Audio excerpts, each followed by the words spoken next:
ताल में बजता है। और आज भारत में 512 ताल हैं।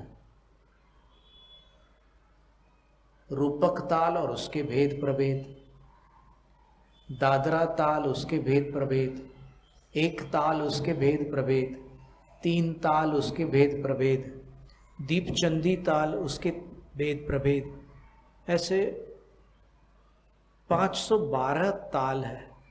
ये हमने संगीतकारों के मुख से सुना है। हमने स्वयं ऐसे थ्योरेटिकल अध्ययन नहीं किया संगीत का, इससे सरगम वगैरह का हमें ज्ञान नहीं है। ऐसे इतना पता है कि कुछ राग 5 सुरों से बनते हैं, कुछ राग 6 सुरों से बनते हैं, कुछ राग सप्त सुरों से बनते हैं, कुछ रागों में कोमल स्वर लगते हैं, कुछ रागों में शुद्ध स्वर लगते हैं। जैसे बिलावल थाट है, उसमें शुद्ध स्वर वाले राग हैं, और कुछ रागों में तीव्र स्वर भी होते हैं।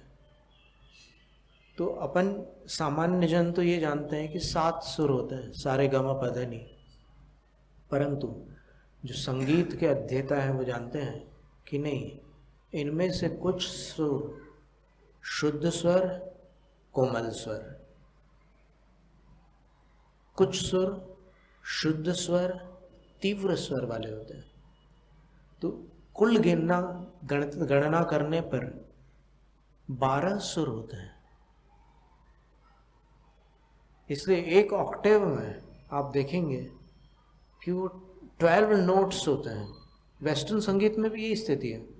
वो लोग ऑक्टेव बोलते हैं, अपन सप्तक बोलते हैं।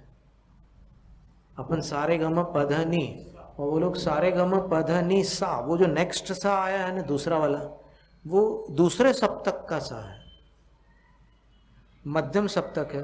फिर उससे नीचे मंद्र सप्तक है, उससे ऊपर तार सप्तक है, फिर अति मंद्र अति तार, ऐसे 5 सप्तक समझ लो। तो कुछ कीबोर्ड्स में बहुत सारी कीज होती है, 60 से ऊपर कीज वाले कीबोर्ड्स भी आते हैं।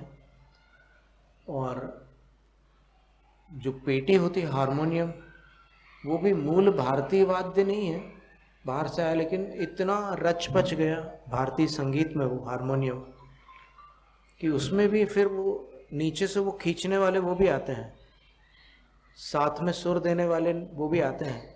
बहुत सारे संगीत का इतना विस्तार है कि क्या बताएं। और दिगंबर जैनाचार्य ने जो संगीत शास्त्र रचा है, पार्श्वदेव नाम के एक आचार्य हुए, उन्होंने संगीत समयसार नाम का ग्रंथ लिखा,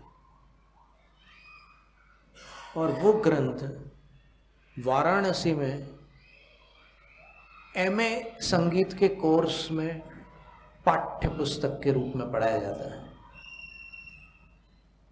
और यही स्थिति अमरावती यूनिवर्सिटी की है। वहाँ भी संगीत में अगर किसी को एमए करना है तो फिर ये जैन ग्रंथ आपको पढ़ना होगा।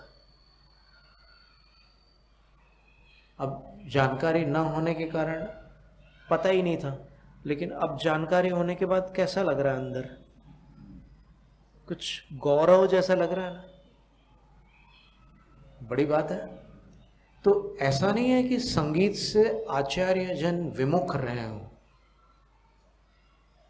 उन्होंने विषयासक्ति का निषेध किया, अशुभ राग का निषेध किया।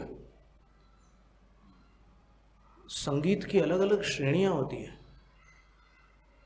कुछ संगीत ऐसे होते हैं, कोई संगीत ऐसा होता है कि आप भक्ति में डूब जाओगे, कोई संगीत ऐसा होता है जो आपको वैराग्य की ओर खींच लेगा। एक बार हम 12 भावना गा रहे थे दक्षिण भारत के कीरवाणी राग में, तो साथ में एक जन कीबोर्ड बजा रहे थे। उस 12 भावनाओं को सुन करके एक हमारा ही विद्यार्थी बैठा हुआ था, बच्चों की क्लास में आता था वो, उसने 5 वर्ष का ब्रह्मचर्य व्रत ले लिया। अब सोचने की बात है ना, संगीत अगर सर्वथा विषय कषाय रूप होता तो फिर त्याग के भाव क्यों आते उसमें? ऐसा भी संगीत होता है। और यदि संगीत विषय कषाय रूप ही होता तो आचार्य, जैनाचार्य काव्य रचना क्यों करते हैं? क्योंकि काव्य बिना संगीत के नहीं होता है, और बिना संगीत के काव्य का आचार्यों ने मजाक उड़ाया है। कैसे? तो महापुराण में भगवत जिनसेन आचार्य महाराज लिखते हैं, अनभ्यस्त महाविद्या कला शास्त्र बहिष्कृता काव्यानि कर्तुमीहन्ते केचित् पश्यत साहसम। बोले जिन्होंने छंद, व्याकरण, साहित्य जैसी बड़ी बड़ी विद्याओं का अभ्यास नहीं किया है और कला शास्त्र बहिष्कृता, जिनको संगीत आदि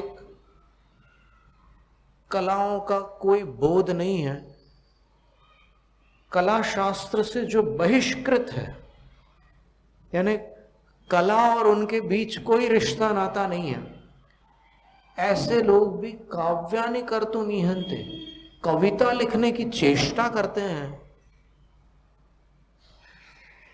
तो आचार्य कहते हैं कि साहसम पश्यत, हे भव्य जीवों, उनकी हिम्मत तो देखो। यानी वो समर्थन नहीं कर रहे उनका। विद्या का अपमान मत करो। अगर आपकी रुचि है विद्या में तो विधिवत पूरी विद्या सीखो। आधी अधूरी विद्या सीखकर लोगों की वाहवाही लूटने के लिए उसका दुरुपयोग मत करो।